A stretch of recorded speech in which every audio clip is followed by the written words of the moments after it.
Hello there. Nice to see you here. This time I'm talking about product placement in film and other media. Mostly film. Me and Dollar Beans do the illest things. We take chicken beak and call it boneless wings. On stage, front page. Every show I go, it's Dollar Beans on my feet, high top or low.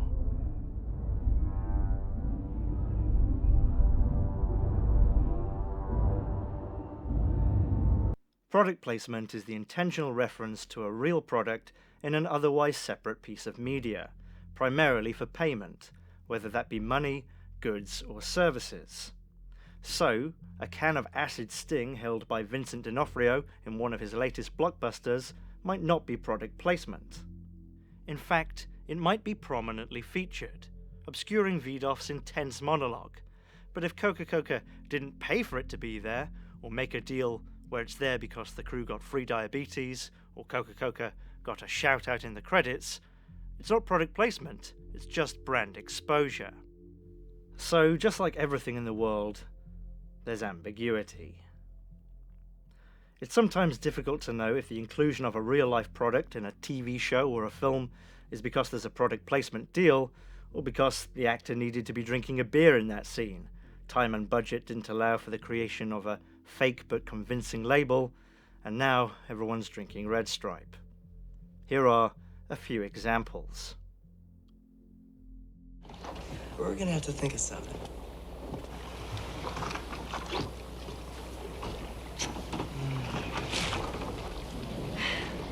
Wait a minute. After 11 seasons, we're doing something we've never done before. See everything outside our dimension. That's eternity. It probably won't surprise you to hear that product placement has existed long before film. This painting, called Un bar aux Folies Bergère, completed by Manet in 1882, is often cited as an early example of product placement, because the bottles on the counter are easily identifiable as Bass beer bottles. Blech.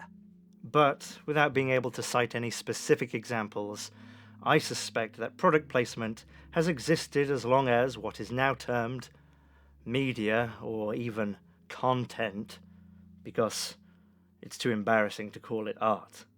In fact, let's just call it output. Output. Those cavemen had some interesting output. In fact, really, if product placement is more or less hidden advertising, I'd say that the hidden message element is probably the reason an enormous amount of art exists. Why have merchants and governors commissioned portraits and statues of themselves for the last 10,000 years? Maybe out of vanity, maybe out of strategic swaggery, or what might now be called personal brand exposure. Note to Steve, put vomiting sounds here. Why was the Bayeux Tapestry woven? To set a narrative. I mean, Bayeux. And why are we watching Adam Sandler movies? To sell us acid reflux medication. Product placement is big business. In 2012, $4.8 billion was spent on product placement globally. In 2019, that figure was 11.4. And I'm sure as someone who can only be watching this online, you can see why. I haven't seen a TV ad in years. I skip every pre-roll ad on YouTube and on news sites. I'm not the only person who does that. Knowledge. I'm not an anti-ad maniac. I don't hate ads. I recognize that they're an important part of things like YouTube. But when it comes to what's being advertised and how they're being advertised, I just don't care. I don't think I can be the only one who has been anaesthetized to the point of my attention being no longer up for grabs. Perhaps in the days of the same 20 TV commercials going in a loop, washing machines live longer with Calgon, that didn't matter. But brand recognition, or what might be called, and what I just gave you an example of, brand recall, is now more difficult than ever, thanks to the skip button, the fragmentation of video audiences, and things like ad block. A recent PhD paper from Canterbury Christ Church University, looking into audience reactions to product placement, found that, shock horror, consumers can be inconsistent and contradictory. The study found that viewers were split on whether product placement is harmful or unethical. There seems to be a fine line for most people. Too little product placement or too subtle, and the product goes unnoticed or is forgotten. Too much, and the whole thing is patronizing, unless it's done in a jokey way, or unless it includes what the study hilariously calls a celebrity actor. As you may intuitively guess at, the Christ Church study finds that it's generally more acceptable to audiences if the product being advertised is relevant. Specifically, it cites the placement of an Aston Martin in James Bond film Spectre as not only accepted, but perhaps even expected. Yes, this is what a member of the SAS drives, as he pays £1,200 per square foot in Pimlico and watches himself go bald with stress. But the same participants, accepting of Bond's car, were critical of the product placement of Bond's Omega watch in the Quantum of Solace. Roll the clip. Forgive her.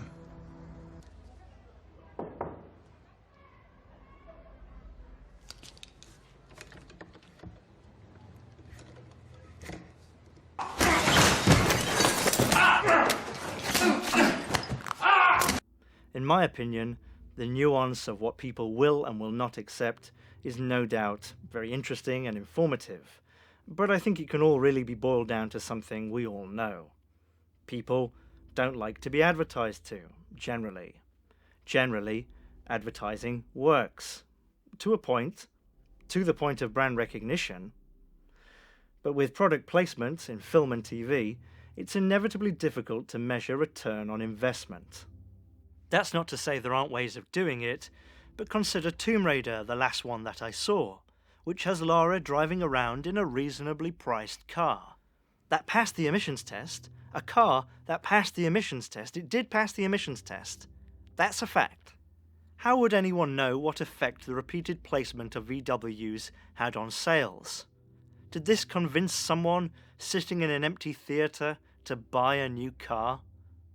Do people really weigh up which car to buy by prioritizing fuel efficiency over economy, safety over style, McConaughey over whatever that actress's name is? Do they? I mean, they might. Jesus Christ. And VW is a massive company that is constantly advertising everywhere. How can they really determine what the response is? If people are sat there and going, oh, she's driving a VW, I forgot they existed. Is that worth it? This is madness. Really, it seems to make much more sense for brand reinforcement. The idea that, no, you don't need to pinch the pennies and start buying the 25-cent 2-litre bottles of Big Cola. Here's Marky Mark or whoever drinking a Mountain Dew. Keep to the good stuff. People you like are consuming what you like. You shite. And I guess the bitterness that I have missed so very much leads me to ask, what effect does product placement have on the work itself? That, of course, comes down to opinion. There's no formula to tell us how much product placement is too much product placement. Is any product placement too much? I'm not sure if the extremely noticeable tins of Heinz-branded food in The Shining is product placement. I have no idea if Stanley Kubrick was paid by Heinz, or if this was simply a choice, or if he just didn't notice how prominent the labels are when looking through a tiny viewfinder, steamed-up glasses, and Shelley Duvall's blood. But it doesn't change my opinion of the film. I'm doing Jack Nicholson. I'm mental. In Blade Runner, we see a variety of brand logos that certainly did pay to appear in the movie, but I think they're integrated well. They don't take me out of the film.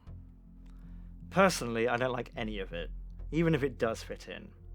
I get that sometimes, often, producers and directors have to make compromises to get the budget to work, or even to work at all. But there is something insidious about it.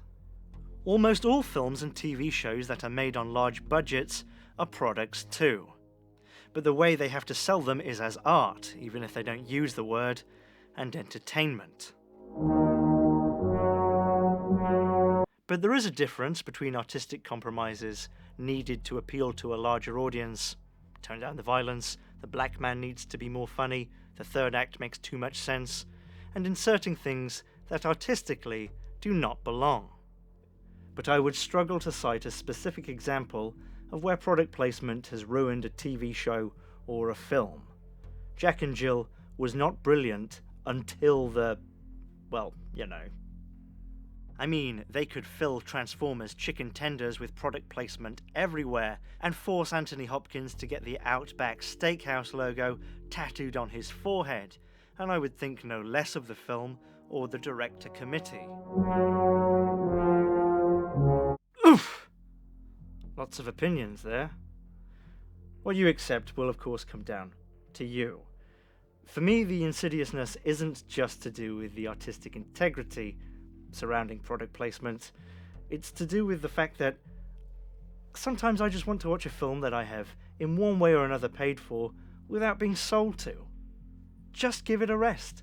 I don't want to buy your mechanically recollected bullshit. Anyway, thanks for watching. I'll leave you with a godfather of modern acting. What's my name? Dunkachino! Dunkachino! Paid for the Dollar Bean Foundation, Dollar Beans for Governor of Wisconsin 2022, Foundation.com. Foundation. Anyway, Collaborator, the film that I directed last year, is almost done. We're going to be releasing soon, hopefully. Nothing wrong, just taking my time with it. As you can imagine, this year has been especially disruptive. I was an expert witness in the Johnny Depp trial. Huge waste of time.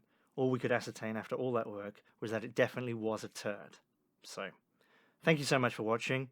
See you on Friday. Friday.